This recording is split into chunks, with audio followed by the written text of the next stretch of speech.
tranquillement en attendant que d'autres personnes viennent se connecter. Et donc, je répète, hein, vous pouvez mettre dans le chat si vous possédez un voilier, si vous en louez plutôt, ou pas encore, vous savez, vous ne faites ni l'un ni l'autre et vous avez d'autres solutions pour naviguer. Et d'où vous connectez ce soir ou vous naviguez comme vous préférez, ce qui vous représente le plus. Ça permet de mieux savoir à qui on parle. Et du coup, je vais demander à nos invités de se présenter de vive voix cette fois. Car c'est Thibaut, mon collaborateur, et également mon fils, hein, je le dis tout de suite, comme ça tout le monde le sait, s'il dit qui voilà, est appelé à faire beaucoup de choses pour le blog, a pris contact avec vous il y a quelques semaines. Et puis, vous avez bien voulu qu'on fasse ce soir une petite réunion, un webinaire, parce qu'en fait, on a plein de questions sur l'assurance. Et bien, du coup, on aimerait bien savoir à qui on parle pour commencer. Alors, je ne sais pas qui veut vous Eh ben, je vais commencer. Donc, moi, je suis Anne Thomas. Donc, le cabinet, c'est Ouest Assurance Plaisance. C'est un cabinet qui existe depuis plus de 30 ans. Et donc, nous sommes courtiers en assurance. On n'est pas agents généraux d'assurance. La différence, c'est que nous, on est partenaire avec 6 compagnies d'assurance différentes. Et quand les clients, comme vous, les clients, nous faites des demandes, eh bien, nous, on a un comparateur et on regarde un petit peu et en fonction de ce que vous nous indiquez, déjà par mail sur notre site internet dans les demandes de devis. Et après, puisqu'on vous appelle pour chaque demande de devis, on vous appelle directement. On arrive à avoir des informations et ça nous permet de vous proposer le produit le plus adapté. Alors, c'est sûr que toutes les compagnies se ressemblent, mais chacune d'entre elles, elles ont des petites spécificités. Voilà. Donc, moi, je suis la responsable commerciale de Ouest Assurance et je viens. Auparavant, j'étais dans la location de bateaux. Donc, on a chacun des petits plus. Je ne viens pas du monde de l'assurance à la base. Et puis, depuis 13 ans, on m'a sollicité pour venir en assurance. Et parce que je faisais de la location de bateau, parce que je faisais du bateau, et du coup, c'est quand même assez sympa. Voilà. Donc maintenant, je vais laisser les autres parler. Après toi, Blanche, moi, je suis Béranger de Roquefeuille. Je suis arrivé à Ouest Assurance il y a 5 ans. Je suis juriste en droit maritime. J'ai bossé en conformité en fait maritime avant de partir en souscription plaisance en compagnie. Et aujourd'hui, j'ai la responsabilité de la conformité du cabinet et des produits. Et je fais la souscription plaisance parce qu'on a tous une double casquette dans un petit cabinet comme ça. Donc voilà, c'est conformité et souscription. Et moi, c'est Blanche Le Cygne. J'ai suivi des études de droit maritime. Ouest Assurance, c'est mon premier emploi. Ça va bientôt faire 2 ans que je travaille au cabinet où j'ai été formée par Anne Béranger. C'est une bonne équipe. C'est un beau lieu de vie pour commencer sa vie professionnelle. Merci beaucoup. On va vous poser plein d'autres questions pour affiner cette présentation. Mais avant, je regarde dans le chat. On a Vincent qui nous dit qu'il navigue en Méditerranée, qui a un First 45 F5. Philippe qui s'apprête à acheter un bateau. Frédéric qui est basé à Gruissant et qui a un Alpa 950. Bonsoir Frédéric. Michel à La Rochelle, mais vous êtes nombreux quand même, hein, qui a acheté un Nautica 38 en 2021, qui a des histoires de moteur compliquées. Il est en procès pour recouvrir un moteur posé correctement. Jean-Marc qui fait plutôt des stages, de la régate et qui va bientôt louer. Et Jean-Pierre, propriétaire d'un cotroric en Méditerranée. Vous pouvez continuer comme ça à vous présenter dans le chat, juste dire où vous naviguez ou bien d'où vous nous parlez. Et puis, et on a Itien qui nous dit qu'il va acheter bientôt un 30-32 pieds. Donc, plein de projets quand même, plein de beaux projets. C'est super. Alors, moi, je voulais vous poser une question, Anne, Béranger et Blanche. C'est est-ce que, à votre avis, on peut assurer correctement des plaisanciers si on ne navigue pas soi-même? Ah, c'est, Pour ben, bien assurer un plaisancier. moi, je trouve que c'est un plus. Le fait d'aimer les bateaux, de faire du bateau, c'est quand même un plus. D'ailleurs, notre patron n'est pas là, mais ce qu'il vous aurait répondu, lui, c'est qu'il a essayé, avant d'avoir des gens qui faisaient du bateau, il a essayé de mettre des assureurs, des gens enfin, d'avoir des employés qui savent assurer normalement un bateau, mais qui étaient dans ça matchait pas. En fait, les gens, s'ils parlent pas bateau, ça fonctionne pas bien. C'est pour ça qu'on a besoin, je pense, dans tous les métiers, mais là, on a besoin de spécialistes, en fait. Donc, nous, le fait de faire du bateau, à l'occasion d'en louer, et ben, ça donne quand même le petit plus. Quand la personne nous parle, on comprend quand même tout de suite le sujet. Et on n'a pas peur. Et je pense que dans le chat, beaucoup de gens sûrement qui nous écoutent là ce soir ont dû avoir l'expérience. Hein. Il y a certains agents qui disent oh là là, moi je ne veux pas assurer de bateau, je vais plutôt vous envoyer chez un tel parce que ça leur parle pas en fait. Ça s'explique pas, hein, mais ça leur parle pas. Mais ceci dit, si tu nous demandes d'assurer une voiture, on n'est pas bon, hein, on sait pas faire. On fait que ça. Puis on veut pas le faire non plus. Et ça nous intéresse pas. Donc je pense que tu as raison quand tu poses cette question. Pour nous, c'est important de faire du bateau.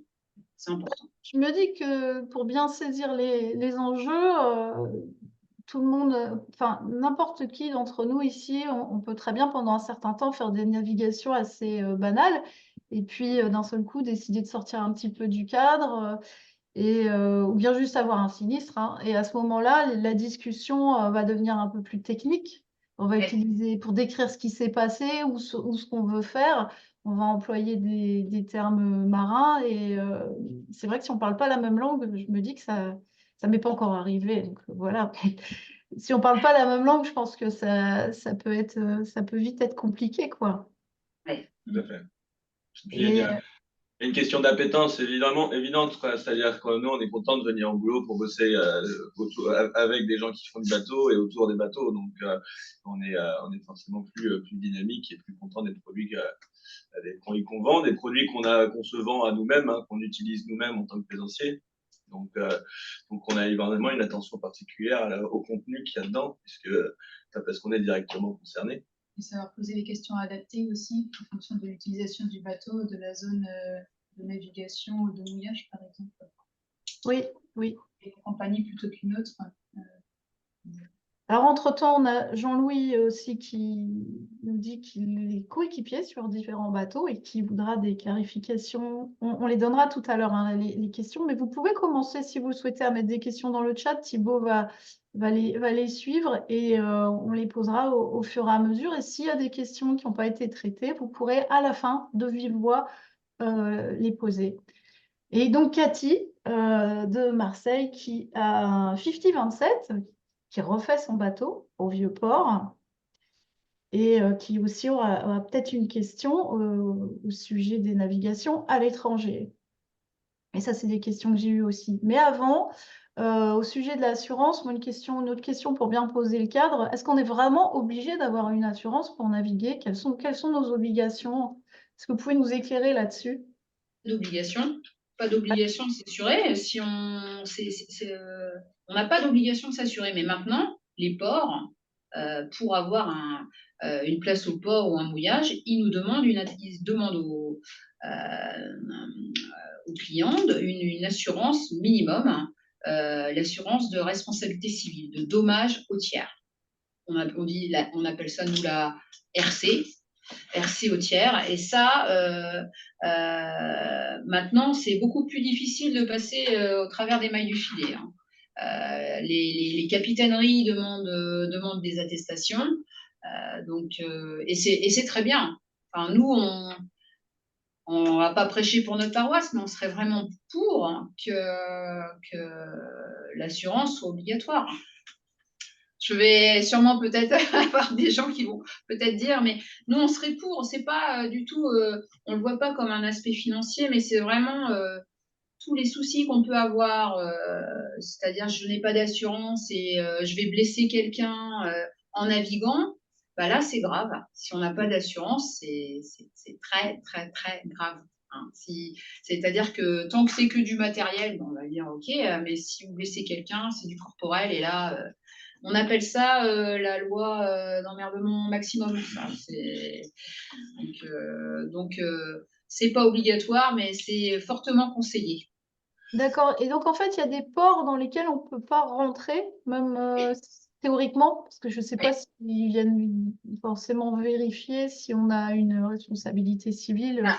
quand on vient juste passer. Maintenant, ils vérifient. Hein. Ils vérifieront pas systématiquement, par contre, ils pourront vérifier de manière ponctuelle. Maintenant, si tu as pour ton mouillage à l'année, pour ta place au ponton, ça va faire partie des conditions qui seront contractuelles. Donc, de toute façon, donc il n'y a pas une obligation légale, mais bien une obligation contractuelle sous peine de laquelle tu perds tout simplement ta place et ils sont en droit de te demander d'enlever ton navire. J'ajouterais à ça que dans les ports, il va s'ajouter souvent deux obligations contractuelles. C'est celle des frais de retirement. Donc, c'est le fait de pouvoir, c'est que si ton bateau coule à son poste à quai, c'est le fait que ta assurance garantisse le fait d'enlever, de renflouer le bateau. Mais comme c'est une obligation légale, c'est ici une obligation, c'est une définition légale, pardon. On appelle ça vraiment les frais de retirement. Parce que cette définition-là, ça veut dire qu'il a coulé dans une zone de navigation. Si c'est pas dans une zone de navigation, c'est du renflouement. Si c'est dans une zone de navigation, comme un port ou un chenal, c'est du retirement. Celle-ci va être exigée de manière systématique par les ports, pour la bonne raison qu'ils n'ont pas envie d'avoir des ventouses qui coulent au poste à quai et de se retrouver tout seul, se retrouver sur les deniers du port à devoir les sortir. Et de plus en plus, vous verrez aussi également les obligations liées à la pollution, qui vont de plus en plus vous être demandées dans votre attestation, ou en tout cas du moins dans votre assurance minimum, donc dans votre obligation vis-à-vis du port minimum. Ça va être les trois postes en fait qui vont constituer, on va dire, à la base incompréhensible d'un contrat plaisance. C'est pour ça que quand on parle de RC, en fait, typiquement, on va parler en fait donc de dommages au tiers, responsabilité civile stricto sensu, de frais de retirement, de pollution. D'accord, merci. Voilà, on est bien, bien au clair, je pense, sur les obligations. Après, je ne sais pas si on a beaucoup de temps, mais je me demandais si à l'étranger aussi il y avait des obligations comme ça. Oui, alors en l'occurrence, effectivement, légalement, vous pouvez, sur les pays européens, l'Italie, la Grèce et l'Espagne ont toutes trois une obligation d'assurance, responsabilité civile et pollution pour les bateaux. Et si vous vous faites contrôler par la Guardia Civile ou l'équivalent de chacune de ces États, c'est pénalement répréhensible. Donc là, il faut être vigilant. D'ailleurs, nous, on délivre des attestations spécifiques, puisque en fait, donc, ce sont des lois qui demandent des plafonds minimums aux alentours de 3 millions en RC, 500 000 en pollution. Donc, on va vous faire une attestation où il y a écrit cette assurance respecte la loi numéro tant de l'Espagne avec tant de plafonds. Donc là, dans ces trois États, c'est véritablement une obligation légale. Donc, avec, du coup, peine pénale si vous ne la respectez pas. Contrairement en France, où ce n'est qu'une obligation contractuelle, la seule peine que vous allez pouvoir subir, c'est le fait de ne pas avoir le droit de rester dans le port qui vous l'aura imposé. Parce qu'on peut, par souci d'économie, qu'on soit d'accord ou pas, on n'est pas là forcément pour juger les choix, mais se dire, bon, puisque c'est pas obligatoire, je prends pas une assurance, ça coûte cher. On comprend pas toujours très bien, en fait, comment les primes d'assurance sont calculées. D'un assureur à l'autre, ça varie. Tous les bateaux sont différents, tous les skippers sont différents. Du coup, c'est vraiment difficile de s'y retrouver, moi, je trouve. Et comment vous expliquez ces variations? Est-ce que c'est lié à la manière dont sont calculées les primes d'assurance? Ben, chaque compagnie a ses tarifs. Hein. Donc déjà, tu peux dire que sur le tiers, tu as des minimums. Nous, souvent, il n'y a pas grand-chose en dessous de 100 euros, je dirais, sur l'assurance au tiers. Et ça, c'est franchement le minimum qu'on a avec. On a des compagnies qui d'ailleurs ne font pas de minimum, ils font soit de la multirisque, mais ils ne feront pas uniquement une assurance sautière. Donc, c'est pas le coût. Je trouve que c'est pas très cher. Après, en fonction de l'âge du bateau, de sa longueur, en fait, il y a les compagnies, ils calculent sur pour l'assurance sautière, ils vont calculer sur la longueur, la puissance moteur et l'âge. Voilà, c'est 3 catégories. Mais certains, ils sont uniquement, ils disent OK, nous, ça va être uniquement l'âge. D'autres, ils vont dire uniquement la longueur. Donc, c'est pour ça que nous, tu vois, en courtage, c'est pour ça qu'on a les 6 compagnies, elles calculent différemment leur montant.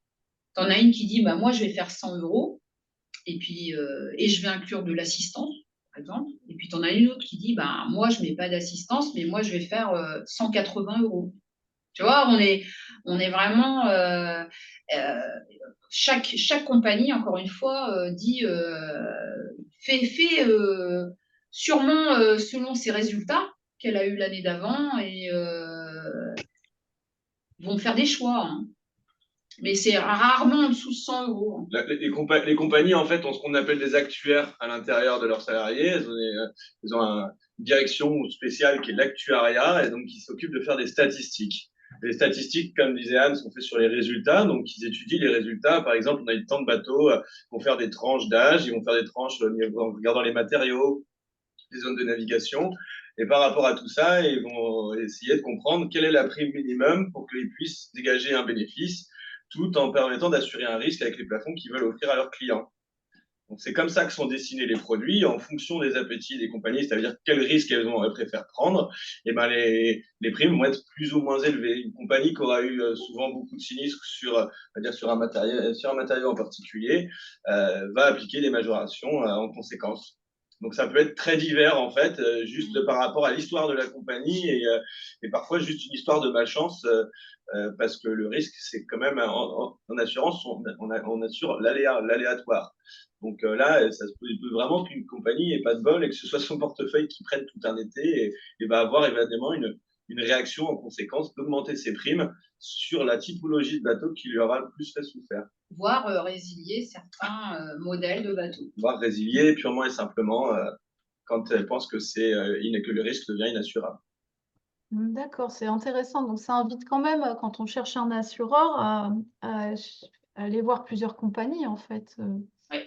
Bah, c'est ce qu'on fait en tant que courtier, en fait. Si je puis dire, c'est l'intérêt que vous venez pas tous en même temps dès demain matin, parce que ça va faire beaucoup.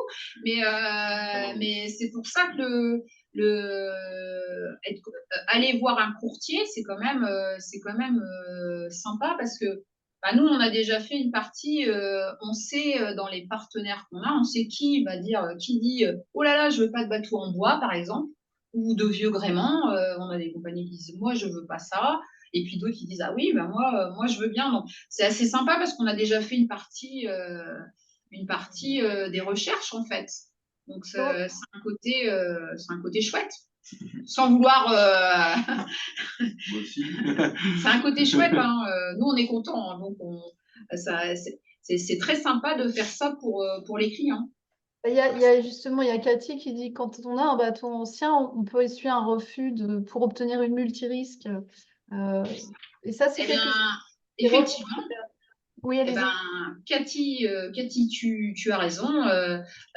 Tu as certaines compagnies qui ont encore une fois, ça c'est comme Béranger le disait tout à l'heure, ce sont des appétits de souscription.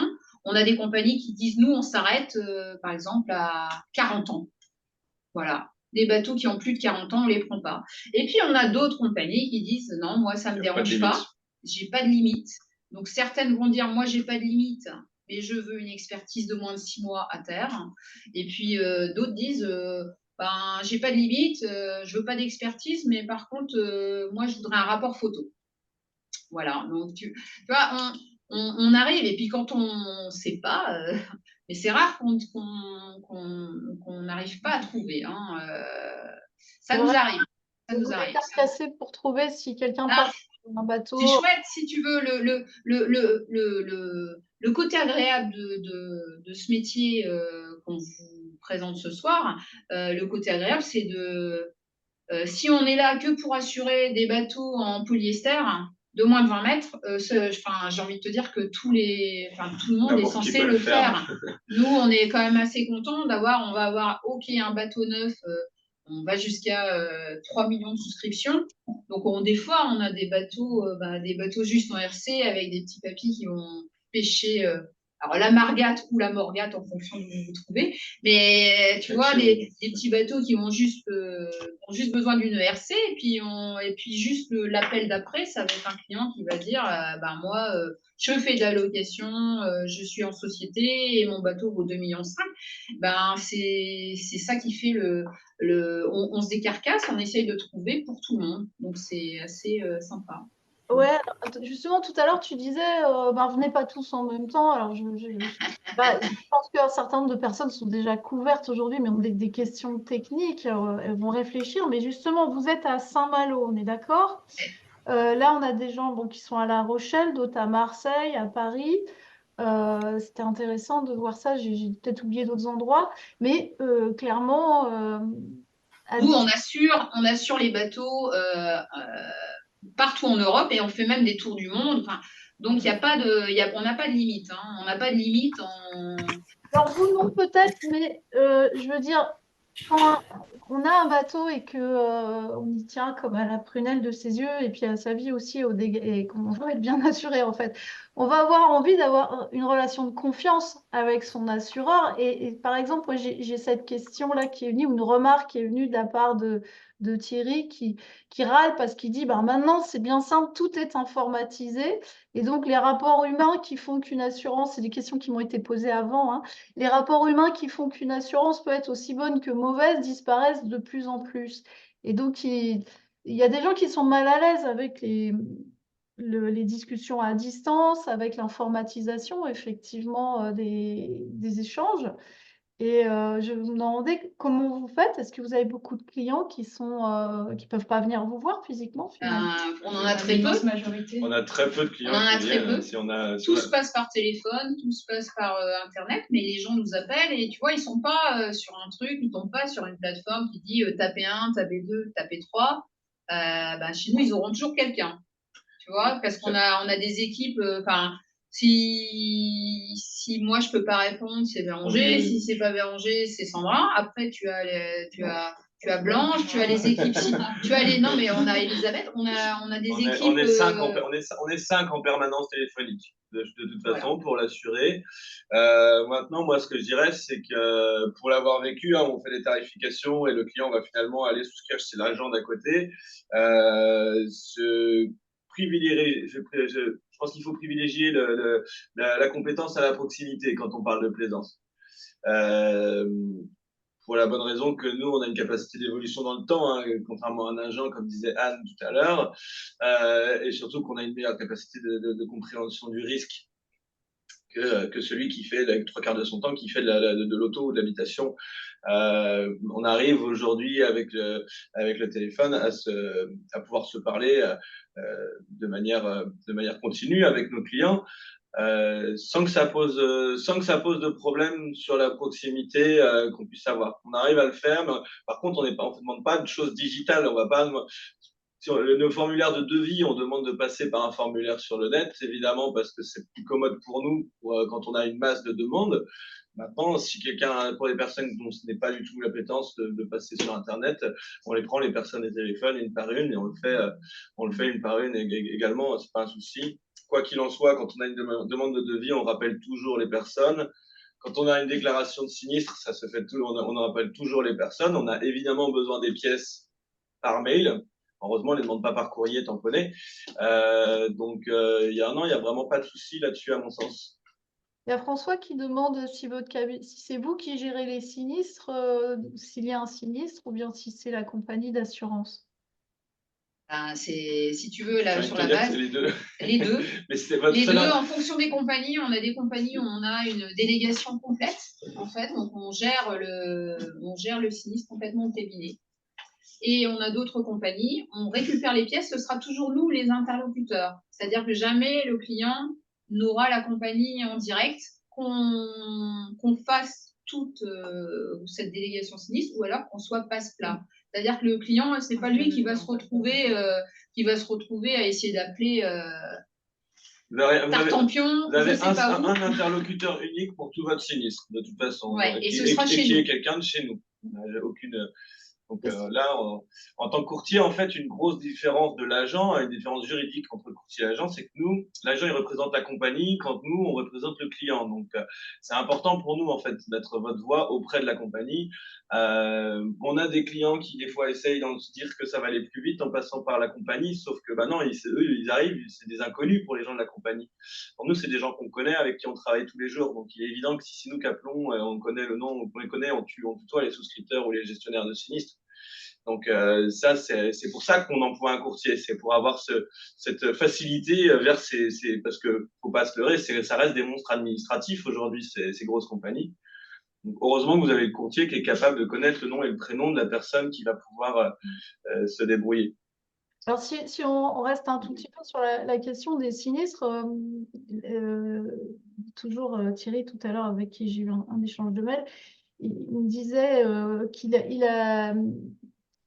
il savait pas, enfin, il n'était pas d'accord avec des conclusions d'un expert, de l'expert mandaté par l'assurance lors d'un sinistre. Et finalement, mais il savait pas comment contester vraiment s'il peut contester un montant, comment ça se passe finalement quand il y a un sinistre, comment on peut maximiser ses chances d'être indemnisé à la hauteur de ce qu'on estime être juste finalement. Tu vois, du côté, vous voyez, du côté du plaisancier. Qu'est-ce qu'on peut faire pour, qu'est-ce qu'on peut faire dès maintenant? Là, il n'y a pas. Eh ben, on soit bien indemnisé. C'est l'entretien au mieux de son bateau et c'est le maintien d'un carnet d'entretien le plus exhaustif possible. Il n'y a pas un pot de peinture qui doit être oublié dans son carnet d'entretien, une sortie d'eau non plus. Les photos, ça c'est très important pour justifier de l'état du bateau au jour du sinistre. Ça va se faire en partie sur pièce. La bonne entente avec l'expert aussi au moment de son passage, ça c'est quelque chose d'humain, mais c'est très important. Maintenant, dans le cadre de votre auditeur, si vraiment il y a contestation avec l'expert, dans un premier temps, il faut l'appeler et essayer de comprendre pourquoi il en est venu à ces conclusions et savoir si on peut, grâce à des pièces ou à la conversation, infléchir sa décision. Si c'est pas le cas, en revanche, la seule solution sera de prendre un deuxième expert à ses frais pour faire une contre-expertise.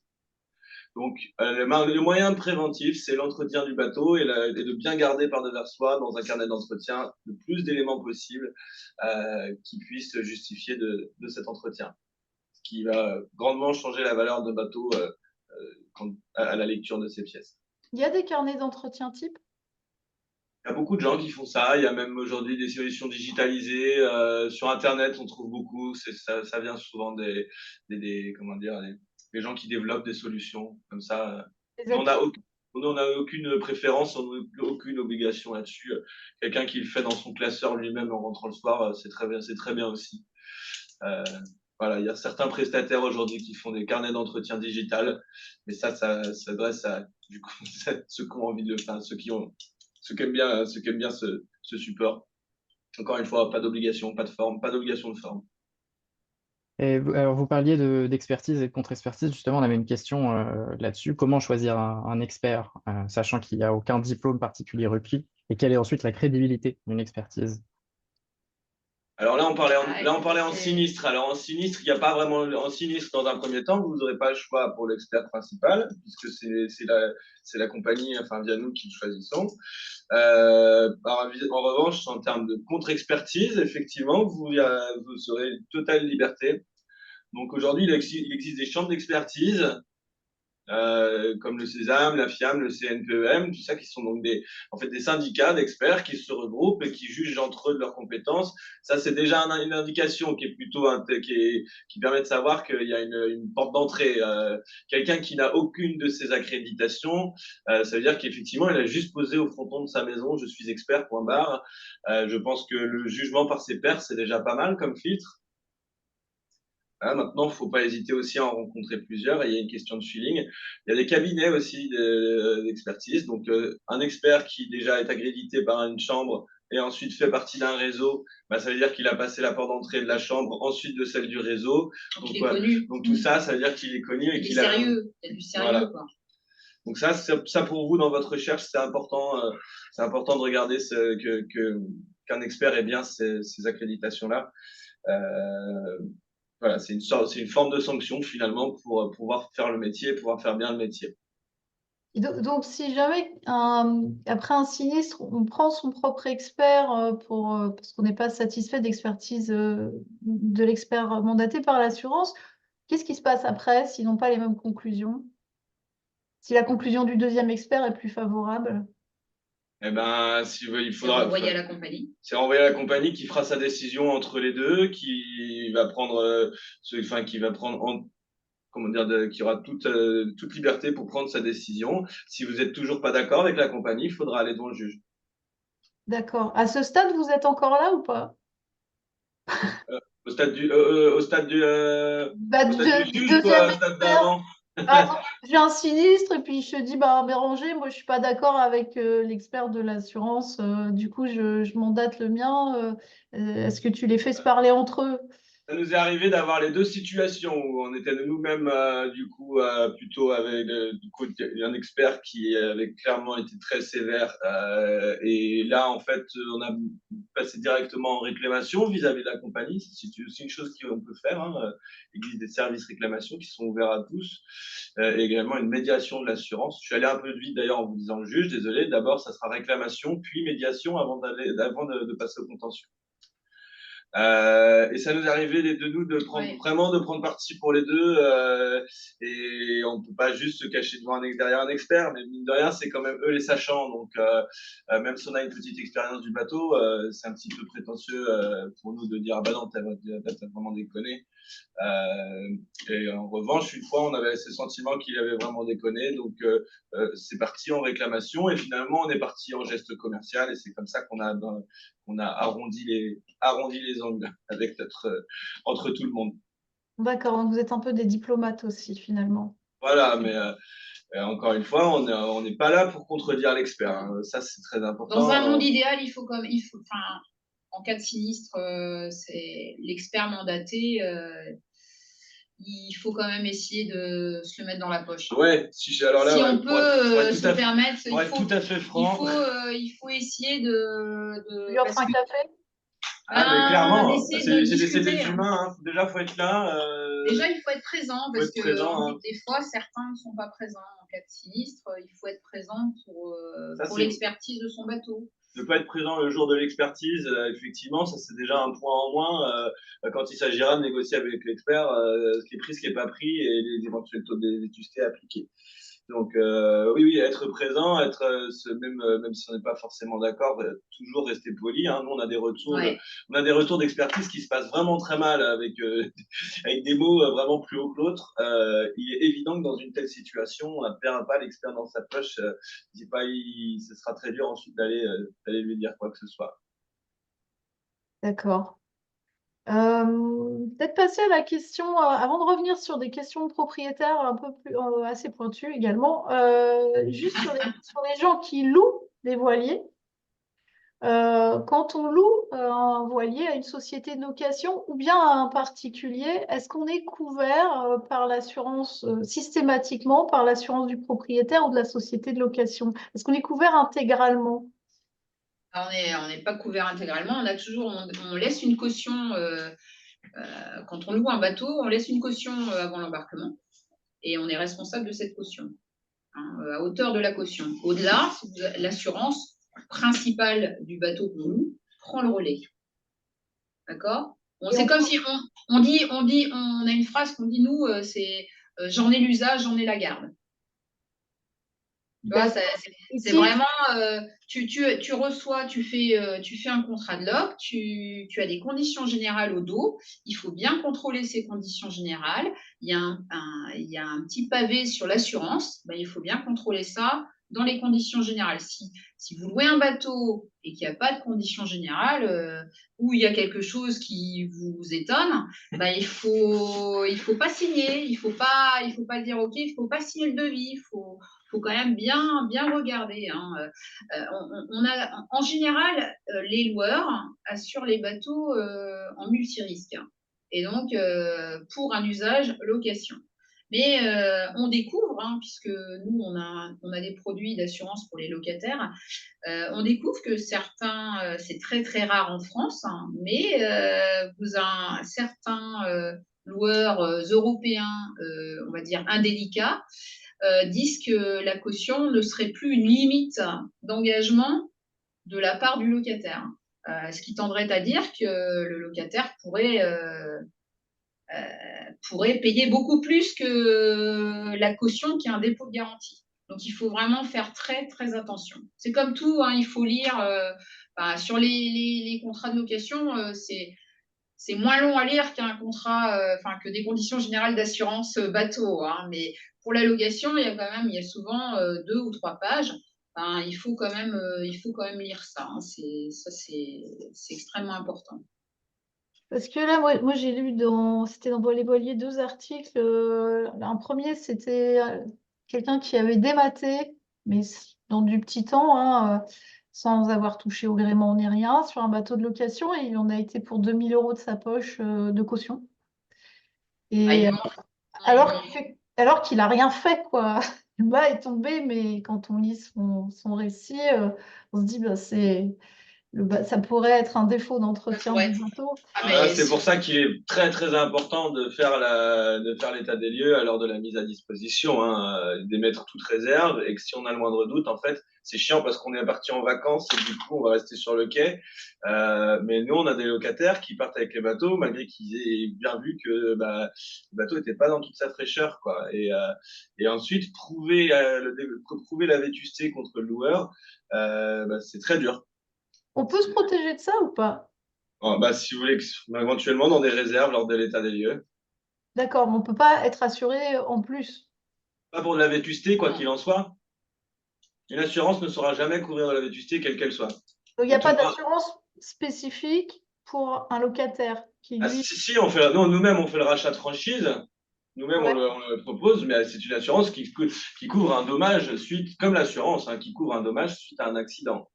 D'accord. Là, la voile qui se déchire parce qu'elle est cuite, on ne sait pas la couvrir, quoi. A priori, le mât qui tombe, s'il n'y a pas maintenant, il faudrait voir exactement quelle est la déclaration de la personne concernée. Si le mât il est tombé suite à un empannage, ça c'est quelque chose qu'on sait couvrir. On va considérer que c'est la violence de l'empannage qui peut avoir entraîné sa chute. Donc, un mât qui tombe comme ça, il faut l'origine, et en général, on demande, du C'est coup, une ferrure. Si j'ai bien l'assurance. compris, c'est une ferrure. Alors, je ne sais plus, mettons que ça soit une ferrure d'étai. Il me semble que c'est quelque chose comme ça, que qui a lâché. C'est au niveau de l'accastillage, il y a quelque chose qui a lâché. Voilà, on en revient toujours à la chose. Donc, la preuve, ça porte par tout moyen, hein. De toute façon, dans l'absolu, là, quelqu'un qui refuserait les conclusions du loueur, ça c'est très facile à dire en France, mais à vous retrouver en Grèce, autant vous dire que vous pouvez vous asseoir dessus. Vous pouvez toujours engager une procédure, faire passer un expert qui peut prouver que c'est pas votre responsabilité. Ça, c'est la théorie. Dans le droit, c'est ce que vous pouvez faire. Maintenant, entre ça et la pratique, ouais. parce que le loueur, il va passer rapidement, il va faire sa réparation et le bateau, il sera reparti en location. Mais un mât qui tombe, c'est pas neutre, c'est pas anodin. Donc, bon, allez, on touche, mais c'est pas anodin. Mais nous, on vend beaucoup de contrats pour les locataires de bateaux, et le coût du mât qui tombe, je crois que l'année dernière, on n'en a pas eu. L'année d'avant, il y en a eu un. Le loueur a pris à sa charge parce qu'il y a forcément une origine. Et en fait, après, c'est toujours la même histoire, hein. C'est toujours la façon dont ça s'est passé, la façon dont les gens se sont parlé, la façon dont le loueur… en général, les loueurs sont pas très heureux. Et s'ils voient que personne n'a tiré sur le mât, n'a pas fait d'empannage, etc., qu'il ne s'est rien passé, souvent, ils ne chargent pas, ils n'encaissent pas la caution, parce que c'est pas C'est ce qu'il devrait faire, c'est-à-dire qu'on est responsable à hauteur de sa caution, mais après, moralement et commercialement parlant, c'est pas le truc le plus.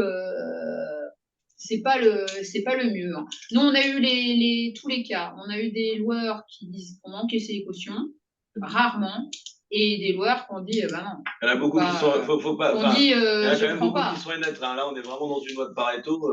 Il y en a 20% malhonnêtes, 80% sont très honnêtes là-dessus. Quand ils reconnaissent tout de suite que c'est un défaut qui leur incombe. Prendre une caution de manière systématique pour un loueur, c'est pas anodin. C'est souvent pas des gens qui restent longtemps sur la place derrière. Parce que ça fait très vite le tour. Et puis l'offre, elle est suffisamment grande pour que les gens ils aillent ailleurs. Voilà, donc l'idée, c'est quand même de vérifier que le bateau est en bon état. État des lieux, photo, et si vous avez un sinistre, photo immédiate après le sinistre. Ça, c'est sûr. Et là, il faut vraiment se blinder là-dessus. Vous mettez toutes les chances de votre côté de prouver vos prétentions. Et donc ça, l'écrit et la photo, c'est ce qu'il y a de mieux dans un premier temps. De toute façon, ils doivent appeler hein, dès qu'il se passe un truc comme ça. Enfin, c'est grave là. Ils doivent appeler tout de suite le loueur hein, pour le prévenir. On va repasser du côté des propriétaires du bateau et on va passer du côté de la co-navigation, parce qu'il y a des questions aussi. Il y avait Jean-Michel qui m'avait envoyé une question. Comment être bien assuré quand on pratique la co-navigation? Parce que ils ne trouvent pas finalement de solution satisfaisante pour la co-navigation. On est propriétaire, on embarque des gens qui, du coup, c'est plus tout à fait à titre gratuit, c'est pas du charter non plus. Comment on peut faire pour ça? C'est juste une caisse de bord en fait. On partage les frais de caisse de bord, c'est l'idée. Non, c'est plus que ça, la co-navigation. On demande une participation à l'entretien du bateau en plus de la caisse de bord. Et c'est d'accord. Ouais, pour nous, ça revient au même. Hein. La caisse de bord et l'entretien, à partir du moment où on n'en fait pas un salaire, quoi. C'est inclus dans les contrats d'assurance classiques. Tant qu'on ne fait pas, nous, on a des contrats.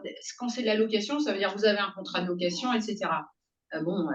La co-navigation, on a des gens qui vont monter à bord, qu'on ne connaît pas, qui vont dire OK, et tout le monde a du plaisir à naviguer, en fait. Le but, c'est ça. Et on donne un peu pour l'entretien. Mais il faut que ça reste raisonnable.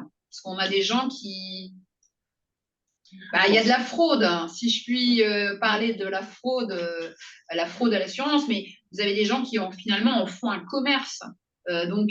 Aller promener des gens à faire le tour, je dis n'importe quoi, le tour de Groix par exemple, à faire de la voile, embarquer 5 personnes et puis demander 400 balles à chaque personne, c'est plus pour moi, c'est de la location cachée, quoi. C'est pas, on peut pas demander 2000 € en ayant. Moi, je suis même carrément d'accord avec ce que dit Cathy là. En fait, au premier euro, vous allez tomber tout de suite dans la qualification. À part l'essence et le pique-nique qui est à bord, si vous commencez à jouer dans la case j'amortis mon bateau, l'assurance, vous allez très vite tomber sauf. Ça veut dire que les affaires maritimes descendent sur votre bateau, vous arrivez à prouver à l'euro près que vous n'avez pas dépassé à l'euro près ce qui est le but lucratif. Moi, je pense que là-dessus, il y a un gros risque. Nous, maintenant, on sait le closer. On sait le closer dans un contrat, c'est-à-dire ajouter une clause comme quoi ce bateau fait de la co-navigation. En revanche, le problème, ça va être l'interprétation au moment du sinistre. S'il s'avère qu'en fait, c'est pas de la co-navigation, c'est de la location, vous êtes sûrement à bord, donc vous vous comportez comme un skipper. Donc là, on est carrément sur le fait de ne plus utiliser le bateau dans le respect de la dans le respect de la réglementation. Pour la bonne raison que si vous êtes skipper à bord et que vous avez une activité commerciale, votre bateau doit être nu, que vous devriez être capitaine de sang. Donc là, c'est carrément une déchéance de garantie vis-à-vis de votre assureur. Et c'est également un risque pénal vis-à-vis des droits et des réglementations françaises qui sont respectés sur le plan d'eau, notamment par la gendarmerie maritime et par les affaires maritimes. Donc, à mon avis, il faut faire très attention quand on dit pratiquer la co-navigation. Après, c'est une pratique qui est quand même assez répandue et on voit pas mal de gens sur des plateformes de co-navigation qui vont demander, en plus de la caisse de bord, on va dire entre 25 et 50 euros par jour de participation aux frais d'entretien annuel du bateau, en fait. Et est-ce que ça peut être marqué clairement dans le contrat? Est-ce qu'on peut borner ces choses-là pour être sûr de ne pas être mis en cause si on a un souci, si quelqu'un se blesse, un co-navigant, justement, c'est là qu'on en risque le plus d'avoir d'ennuis, je suppose. Est-ce qu'on peut, au moment de En fait, nous, l'établissement? on n'aura pas vraiment le moyen de prouver que vous avez pris de l'argent ou pas, sauf si on vous trouve sur un site comme Click and Boat ou Samboat. Maintenant, si vous faites votre navigation sur des sites qui sont clairement des sites de mise en relation de PAP pour faire de la location, il y aura ça va pas faire un pli, hein, vous allez être qualifié en location tout de suite. Vous faites de la co-navigation, vous avez des gens à bord, de toute façon, La bourse à l'équipe. vous avez déclaré être en plaisance. Bourse d'équipiers, Il y a voguer des avec sites- moi, il y a les des sites sites de voguer avec co-navigation. les sites de co-navigation, ça reste du classique. Mais c'est là, je rejoins ce que dit Béranger, hein, si on retrouve le bateau sur un site, sur des sites style Click and Boat, qui font de la location entre particuliers, D'accord, c'est pas la même chose. Donc, si c'est un site clairement de co-navigation avec des tarifs qui sont ouais, raisonnables, pratiqués faut- régulièrement par la plupart des gens qui font de la co-navigation et qui demandent une participation aux frais d'entretien, ça peut passer. ouais, franchement, faut pas que ce soit élevé, hein, D'accord. Il y a Cathy qui dit que de plus en plus Ah, de co-navigateurs demandent un tarif de nuit par cabine. moi, je trouve enfin, c'est un vrai sujet, hein, la co-navigation. Il y a des gens dont c'est le métier de faire du charter, des gens dont c'est le métier de louer des bateaux avec des skippers à bord. Ces gens-là, ils ont des rôles de société. Il y a ces gens-là, ils passent des diplômes, ils payent des taxes. Voir arriver sur le plan d'eau des gens qui sous couvert de co-navigation. Je dis, il y a des gens qui le font très bien, la co-navigation. Et il y en a d'autres, par contre, qui utilisent vraiment ce nouveau terme pour déguiser une entreprise commerciale. Et le problème, il est là, hein, de réussir à faire la part des choses entre les deux. Et ça reste une science assez inexacte de réussir à faire la part des choses. Donc, à ceux qui ont envie de la pratiquer, j'ai quand même envie de dire prudence, parce que les autorités qui vont vous contrôler, plus que votre assureur, finalement, ça va être l'URSSAF si vous faites trop d'argent, et puis les affaires maritimes s'ils ont envie de vous requalifier, avec là, dans les deux cas, des conséquences pénales et pécuniaires pour celui qui aura voulu jouer et qui aura triché finalement. Bon, alors du coup, si je fais pas de co-navigation et que je loue mon bateau, c'est une autre question envoyée par Cyril, je loue mon bateau à des particuliers et Cyril dit, mon assureur m'autorise à louer mon bateau 30 jours par an et il se demande ce qui se passe en cas de dégâts en cours de navigation sur un autre bateau. En fait, il se demande si il faut quand même demander au locataire d'avoir une responsabilité civile et que la pratique de la navigation ne fait pas partie des exclusions. Est-ce qu'il faut s'assurer que le locataire s'est couvert de son côté? Non, c'est ARC d'armateur qui est mis en jeu. Propriétaire de navire, donc oui. c'est l'ARC du propriétaire qui sera mis en jeu. En fait, le but de la clause de location, c'est de transférer les droits du contrat du loueur vers le locataire. La fameuse phrase, j'en ai l'usage, j'en ai la garde. Ok, d'accord. J'en ai l'usage, j'en ai la garde. C'est pas mon vocabulaire, il faut que ça rentre. Une autre question sur la navigation en solitaire. Donc, question de Michel sur les assurances pour navigation en solitaire. Alors, il parlait des tarifs, des contraintes, des limites. Est-ce qu'on peut s'assurer en explicitant qu'on navigue vraiment tout seul et quelles limites vont nous être posées par les assureurs? Alors, ça dépend des zones de navigation. Ça dépend des contrats. Et ça dépend des contrats des compagnies. Il y a de tout là, sur ce sujet. Là, il y a de tout, hein. Tu as, par exemple, sur des zones, par exemple, on va parler des Antilles, où ils veulent pas, ils appellent ça les atterrissages de nuit. Ils interdisent à cause des filets de pêche et de tout ce qu'il y a la nuit et qu'on ne voit pas. Donc, ils veulent pas que les gens arrivent de nuit ou naviguent de nuit ou rentrent dans un port de nuit. Beaucoup interdisent ça. Et donc là, sinon, tout ce qui est en Europe, donc on va parler même en France métropolitaine, ça dépend des compagnies d'assurance. Il y a des compagnies qui disent pas de navigation en solitaire. Alors, si c'est un objectif, si c'est un objectif de votre navigation, il faut le déclarer. Parce que nous, on va pas pouvoir deviner de facto ce que vous allez faire du solitaire ou pas. Donc, pensez toujours à le déclarer à votre assureur. Je navigue en solitaire, de manière à ce qu'il s'assure que dans vos DG, ce soit pas une exclusion, que vous soyez pas limité à 24 heures en solitaire. Ça, faut bien penser à le déclarer si c'est dans vos objectifs. Et une dernière question qu'on m'a envoyée, après on pourra prendre des questions en direct, c'est sur l'extension des zones de navigation, parce que typiquement, on ne peut pas monter au-delà de 60 degrés nord. Et là, j'ai une question de Jérémy qui est dans la Baltique, qui navigue en Baltique en ce moment, et qui dit qu'il ne peut pas dépasser les 60 degrés nord, sauf avec des compagnies qui pratiquent des prix déraisonnables. Et qu'est-ce qu'il peut faire? En fait, c'est dur de dire déraisonnable. Ça, faudrait savoir combien ça coûte aux compagnies d'assurer là-bas. Hein. Ce sont des zones très sinistrées, donc c'est pour ça que. C'est vrai? Bah oui. Ouais. En fait, il y a peu. En fait, par rapport au nombre de gens qui vont là-bas, les sinistres, il faut l'apprécier par rapport au portefeuille, à la masse de voiliers qu'il y a, de bateaux à moteur, de bateaux tout court, qu'il y a dans une zone. Donc, si j'ai très peu de bateaux dans une zone et qu'il y en a un qui fait un sinistre, tout de suite, mon ratio de sinistre entre les sinistres que je paye et les primes que je prends, eh ben, il tombe par terre. Donc, très peu de sinistres dans le Nord suffisent à casser tout de suite le peu de primes que les assureurs arrivent à se faire là-bas. D'accord, ça ne veut pas dire qu'il y ait tant que ça de sinistres, mais que relativement au nombre de personnes qui voilà, tout est relatif. Ouais, maintenant, ouais, c'est vraiment du cas par cas. Quand on veut partir plus haut, en fait, il faut s'assurer plutôt un an en avance avec son courtier qu'il est capable de le faire, parce que souvent, on autorise des extensions pour les gens qui sont chez nous depuis plus d'un an sans sinistre.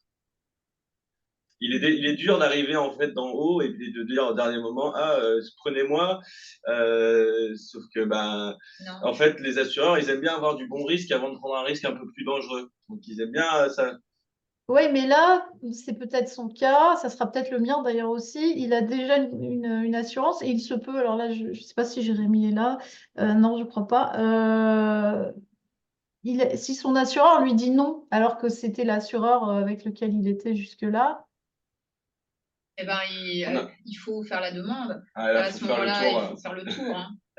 Il faut faire le tour des, comme on dit chez nous, le tour des popotes. On a des compagnies, ça va là. Après, ça devient très différent en fonction des zones, du type de bateau. Là, il nous faudra systématiquement, pour étudier ça, c'est du cas par cas, il va falloir les CV de navigation de tout le monde, un programme de navigation détaillé sur un an. Et ça sera jamais des contrats reconductibles, ça sera toujours des contrats à terme au bout d'un an, non reconductibles. Donc vraiment, programme de navigation et CV d'équipage. Évidemment, les caractéristiques du bateau, ça va sans dire. Derrière quoi, certaines compagnies vont exiger une expertise ou voire carrément des factures de réparation de certains postes, typiquement le gréement moteur. ok. Et maintenant, est-ce qu'il y a des questions dans vos réveils, si vous dormez? Oui. Oui, moi j'ai une question. D'accord. Alors attends, avant Daniel, on va prendre ta question, mais on va fixer une petite règle quand même. Si vous leviez la main, sinon on n'arrivera pas à prendre les questions proprement. En bas de la barre d'outils, vous avez la possibilité de lever la main. Comme ça, Thibaut repérera qui peut parler. Vas-y, Daniel. Oui. Oui. Donc moi, en fait, je suis français, mais je n'habite pas en France. J'habite donc aux Açores, qui est Portugal. Donc quand je vais acheter mon bateau, je me suis renseigné ici, le Portugal. On m'a dit on ne peut pas assurer un bateau ailleurs qu'au Portugal et en Espagne. Donc si je vais naviguer en Grèce, par exemple, je fais quoi? Comme je n'ai pas d'adresse en France, je ne peux pas m'assurer en France, j'imagine. C'est la première question, est-ce que je peux m'assurer en France en n'ayant pas d'adresse en France? Et puis, en fait, moi, je suis un peu perdu. Je sais pas comment assurer un bateau. Je sais pas faire. Voilà. Le pavillon, je suppose que du coup, vous le prenez là-bas aussi. Ben, je sais pas. Si c'est un bateau qui ne va jamais au Portugal, je peux prendre un pavillon français. Vous pourriez prendre un pavillon polonais aussi, ce qui serait peut-être Oui. le plus simple. Ouais. Et on a des solutions pour des externalités comme ça se trouve. Par contre, effectivement, ce sera probablement pas un assureur français, ni un assureur local qui vous le fera, quoi. Ouais, d'accord. Ok. Oui, la Pologne, j'ai vu que c'était faisable, mais bon, je parle polonais, mais bon. Il y a des, Un peu comme nous. il y a des, il y a des sociétés de registration, D'enregistrement des de sociétés pavillons. d'enregistrement qui vous font qui vous font le courtage hein, pour ça. Ouais, Euh, d'accord, ça d'accord. se fait bien, hein, moyennant 300, je crois que c'est 300 Ouais, dollars. d'accord, d'accord. Ouais, j'ai vu, mais donc, enfin, pour le pavillon français, j'imagine qu'il faut une adresse en France, c'est pareil. Est-ce Là, que, pour le coup, je pense pas que la nationalité. ouais, parce que moi, je suis français, je suis pas portugais. Ah, tout à fait. Ouais, Envoyez-nous un mail, Envoyez-nous, ouais. envoyez-nous un mail et puis on Je crois que va. quand vous aurez le projet de bateau, quand vous saurez ouais, quel est ouais. Nous, Ouais. Ben, quand elle va me donner le mail, je l'ai pas là. ouais. d'accord. D'accord. Ok, ça Vous marche. ferez la Merci. première Et comme recherche ça, pour vous on dire. vous fera Ouais, une ouais, super. réponse Merci. personnalisée. Merci, merci. Merci Daniel. En contrepartie, on veut du soleil, bien sûr, hein, parce que Ah, ben, ici, il y a un anticyclone, mais le soleil est pas très fort en ce moment.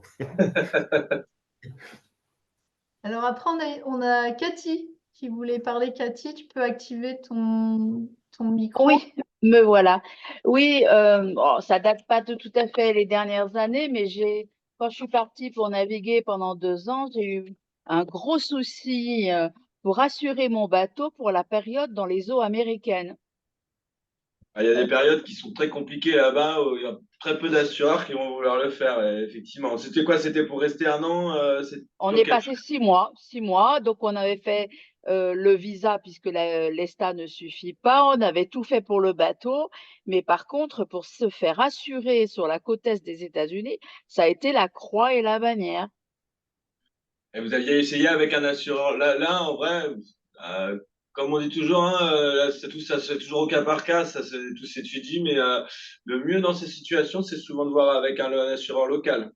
Par contre, c'est les primes qui sont Bah, trop ça n'a peu. pas été un local, ça n'a pas été un Ah ouais, local d'accord. qui a pris, mais c'est vrai que les cotisations étaient bien plus élevées que sur Oui. le reste du monde, hein. Nous, on fait quelques navigations aux États-Unis, mais c'est vraiment au cas par cas, là. Pour le coup, ça, c'est des demandes qui s'étudient avec la compagnie. On n'a pas de tarificateur où on peut écrire USA et ça nous sort un tarif. Parce que pour le reste de tout ce que j'ai fait, j'ai eu la même assurance et j'ai dû les laisser 6 mois pour aller aux États-Unis et trouver quelqu'un qui veuille bien m'assurer Ouais. là-bas. les Euh, États-Unis, c'est un vrai, c'est un monde à part. c'est un sujet. Hein. Ouais, et on fait un procès pour rien, donc ça coûte cher, c'est ça? Il y a des questions de RC, oui, tout à Oui, fait. voilà, les dommages, les fameuses limites, les dommages aux tiers, hein, en fait, ils n'ont pas de limite aux États-Unis. Donc les plafonds, il n'y a pas de limite de plafond, donc c'est pour ça qu'on a du mal à. C'est pour ça que les assureurs qui sont en Europe, ils disent bien, ils donnent des limites Europe, et dès que c'est les États-Unis, là, c'est très Ah ouais. touchy. Ouais. Bah, ouais, donc, mais bon, on a trouvé hein, quand même. On a beaucoup cherché, mais on a trouvé. C'était ça.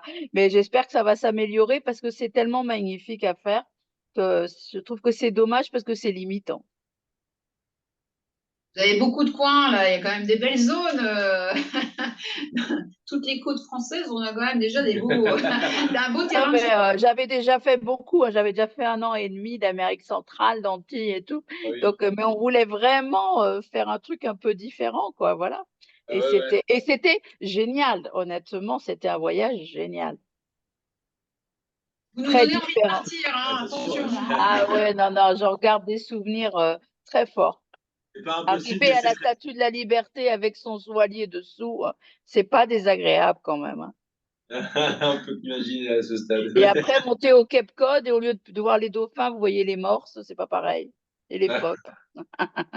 Non, non, c'était un beau voyage, je le regrette pas, mais c'est vrai que techniquement, ça a été compliqué. Ça, c'est sûr. Ça s'est pas amélioré dernièrement, hein, mais voilà, c'est pas impossible, mais c'est une entreprise compliquée que de s'assurer sur cette zone. Après, j'avais une deuxième question. Si mon bateau est assuré en France, donc c'est un vieux bateau, donc c'est le tiers plus ce que vous avez dit, hein, ce que j'ai à la Maïf.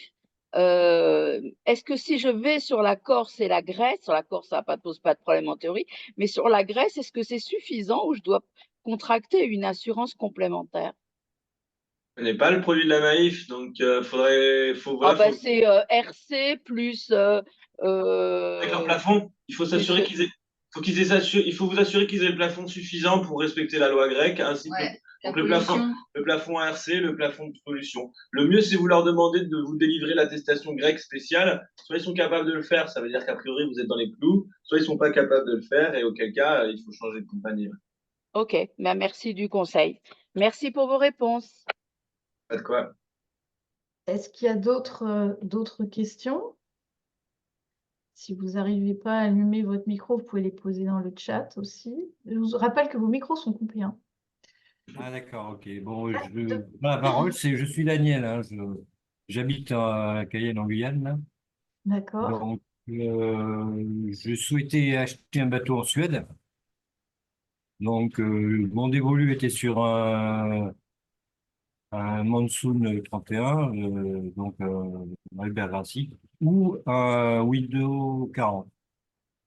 Donc, comme c'est des bateaux assez âgés, je voulais savoir si quelles étaient les conditions pour que les assurances puissent être plus ou moins acceptables. Vous vous Voilà. demandez une expertise. Si Ouais. ce sont des bateaux âgés, bon, là, c'est sûr, par rapport à votre zone, ce serait pour le ramener dans votre zone de navigation. Alors, au départ, je voudrais naviguer en étant en Suède vers un peu la Baltique, mais apparemment, ça a posé problème aussi pour les 62, mais je Ils vont pense vous pas demander quand même. une expertise de moins de 6 mois, une expertise à terre. C'est le minimum que les compagnies d'assurance vont vous demander. D'accord. Moins de 6 mois et à terre. Ouais, Ouais. c'est C'est pour souvent des- c'est la règle, hein. Et pas une expertise de trois. Enfin, il faut vraiment une expertise avec de la photo, de la matière en Ouais. fait, hein, qui puisse que l'assureur, in fine, puisse trouver, puisse se dire ok, ce bateau est en bon état. D'accord. Et donc, et Demander au. Pardon, allez-y. pardon, excusez-moi, je vous ai coupé. Euh, il faut apparemment un agrément moins de 10 ans, etc. Enfin, moins les haubans, enfin, réviser, etc. Non, c'est pas tout à fait. C'est pas. En fait, ça c'est une recommandation. D'ailleurs, ça dépend des matériaux de dégrément. Mais en fait, on n'a pas d'obligation. Encore une fois, je prends des pincettes pour des compagnies avec lesquelles on bosserait pas, qui pourraient en avoir. Et nous, on ne connaît aucune compagnie qui met d'obligation de changer son gréement une fois que la recommandation constructeur est dépassée. Parce qu'entre un bateau qui est sorti 3 jours par an depuis 20 ans et un bateau qui a une transat, il serait injuste de sanctionner l'un par rapport à l'autre. Maintenant, ce qui est vraiment conseillé, c'est évidemment, c'est de faire passer un gréeur pour constater le bon état. Et s'il y a un doute, effectivement, procéder au changement. Euh, si D'accord. le gréeur émet un doute. Mais Parce que pardon. justement, c'est ce que je me disais, parce que en général, les bateaux suédois et nordiques, hein, la plupart du temps, sont hivernés dans des hangars et ils en prennent assez soin. Donc, en général, bon, les gréements ne souffrent pas trop. Mais ça n'empêche pas qu'il faut quand même faire une expertise. Donc, vous préconisez une expertise totale, du moins exhaustive, plus vraiment un gréeur, une expertise Non, non, bah, dans votre mandat avec l'expert, vous lui demandez de faire le gréement et pas juste à la base du mât, quoi. D'accord, ouais, ouais. Oui, bien Demandez sûr. demander de monter en tête et de vérifier les. Ça, c'est votre mandat qui va décider ce que l'expert vous a demandé à l'expert ce qu'il doit faire, si une analyse d'huile en plus, tout ça en général c'est des prestations en plus, sondage d'osmose dans la coque, tout ça, ça va être des prestations qui vont vous faire souvent à la carte et vont vous faire le minimum ou ou le ou le, ou le top, quoi, si je puis dire, et qui Oui, oui, bien évidemment sûr. sera probablement plus cher. Mais si vous êtes parti pour un assureur si vous voulez que votre assureur vous suive dans des zones un peu à risque, sur un plan assurantiel, j'entends, euh, là, effectivement, n'hésitez pas. Et puis, ça vous pose. Ce qu'on dit toujours, nous, c'est que l'expertise, il ne faut pas qu'elle soit faite que pour nous, assureurs. Il faut qu'elle soit aussi pour vous. Euh, si ça peut vous permettre de déceler des loups, éviter de vous retrouver avec un vice caché que vous arriverez pas à faire repayer par le vendeur. Il faut vraiment voir ça comme une prestation fournie pour le plaisance, pour l'acheteur. Et ensuite, comme quelque chose qui vous permettra de trouver une assurance. Et avant tout, c'est vous qui l'a demandé pour connaître fond en comble l'état du bateau. Bien, je vous remercie pour votre témoignage. Et je remercie aussi Catel pour ce guide de milliards qui est très utile. Merci. Thibaut, tu voulais intervenir? Je crois que Pascal avait levé la main après, je sais, il a baissé la main, donc je ne sais pas si la question vaut toujours, mais Vas-y, vas-y. Pascal? Oui, bonsoir. Moi, j'avais une question, c'est, je suis résident français, mais je ne suis pas français. Et comment ça se passe au niveau des assurances? Est-ce que c'est possible déjà d'avoir le pavillon français ou pas? Avec une résidence, oui, ça vous sera c'est possible en principe. Pardon? C'est possible, oui, avec la résidence. Avec la résidence, c'est possible. Ok, La problématique, c'est de payer le droit le droit le DFN, le droit de taxe qu'on va vous demander en conséquence, mais ouais, ça pose pas de problème. mais si j'achète un bateau d'occasion qui a déjà le pavillon français et que je suis pas français, je dois quand même payer une taxe ou bien? Elle est annuelle, Ok, à vérifier. Vous verrez très bien, très facilement, hein, droit, c'est DAFN.gouv. Vous allez voir le tableau en fonction de votre longueur et de votre puissance moteur qui vous dira combien vous devez payer par an à l'État français pour avoir le droit de porter son pavillon. ok. Merci. Il n'y a pas de quoi. Mais si je comprends bien, on ne peut pas faire assurer en France un bateau qui n'est pas sous pavillon français? Non, non, nous on assure quasiment tous les pavillons, à part les pavillons de complaisance. D'accord. Non, c'est tout pavillon. Aujourd'hui, on est même capable d'assurer des intérêts européens. Pendant très longtemps, on était limité uniquement. Il fallait qu'on ait au moins le port d'attache ou le pavillon ou la résidence en France. Et maintenant, de plus en plus, avec les compagnies, avec des relations qu'on fait avec d'autres compagnies, on arrive à assurer. Il nous faut quand même un intérêt européen. Donc, soit un pavillon européen, un port d'attache européen et, euh, ou une résidence européenne. D'accord. Est-ce qu'il y a d'autres questions? Il y a André qui m'a laissé dans le chat une question. Je ne sais pas si André est toujours là. Qui demandait s'il y avait un modèle de document ou des recommandations pour établir un rapport de mer. Papier libre, ça c'est la première Ouais. chose, on peut faire en papier libre. Sinon, il y a sur les sites, on trouve aussi des rapports de mer, ce qui peut aider parfois à bien mettre tout dans les bonnes cases. Mais souvent, les déclarations, elles se font sur papier libre, hein, dans la majorité des cas. Je vois qu'il y a la question, en fait, quand vous dites se gère, parce que le rapport de mer, ça peut être aussi bien quand vous êtes tout seul, hein, vous avez talonné, vous faites un rapport de mer. Là, je vois écrit comment se gère la relation entre les deux bateaux. Donc là, en fait, là, vous évoquez du coup le cas d'un abordage avec une question de responsabilité. Là, sur notre site internet, vous pourrez trouver un modèle type de constat, tout simplement. Et laissez pas l'autre partir sans qu'il ait rempli le constat. Là, ça va être aussi bête qu'en voiture. Hein. Laissez pas l'autre partir sans qu'il ait écrit le constat, qu'il ait signé. Parce que pour un peu qu'il habite loin ou pour un peu qu'il habite dans un autre état notre état de l'Europe, bah, on pourra toujours courir avant de trouver le recours. Rien, on n'arrivera pas. Et même s'il est 100% responsable, on ne trouvera pas le recours. Donc, si vous êtes en RC, vous n'aurez rien. Si vous êtes en dommage, on indemnisera, mais déduction fait de la franchise. Donc, un constat, quoi. Un constat avec 2 signatures et bien les documents d'assurance du tiers. Important. Est-ce que vous avez d'autres questions? On peut en prendre encore une et après on va peut-être arrêter. On arrive à la fin de cette séance. Parfait. Est-ce que vous pouvez, je prends la parole, est-ce que vous laisserez les coordonnées de votre assurance pour envoyer par mail éventuellement nos... Bien sûr, c'est Catel, je pense qu'il va c'est Catel, c'est toi qui vas envoyer. Je vais envoyer, je vais refaire un montage ou peut-être même que je vais faire le replay tel quel. Et puis, il y aura les coordonnées. Sinon, c'est West Assurance à Saint-Malo. Je pense qu'on doit trouver assez facilement. West Assurance Plaisance. West Assurance Plaisance. Plaisance, attention. Oui, si vous voulez, je vais quand même vous mettre le lien du site dans le chat si vous souhaitez. Et bah, tout à fait. Comme ça, vous pouvez avoir tout de suite la référence. Et de toute façon, ça sera dans une newsletter d'ici une semaine à peu près. Il y aura toutes les infos. Ah, donc, Et j'essaierai. Ouais, voilà. Il y aura peut-être même un article derrière. Mais je ne vais pas vous spoiler tout, quoi. Je veux que vous lisiez la newsletter. Ouais. il est connecté, mais je pense qu'il C'est est clair. plus de batterie. Il n'a pas réussi à écrire le. Mais bon, sinon, oui, voilà, ça sera envoyé de toute façon. Ou tu m'envoies un mail, hein, et puis je te redonne les coordonnées. Je pense qu'il n'y a plus de batterie, le clavier. Bon, merci quand même.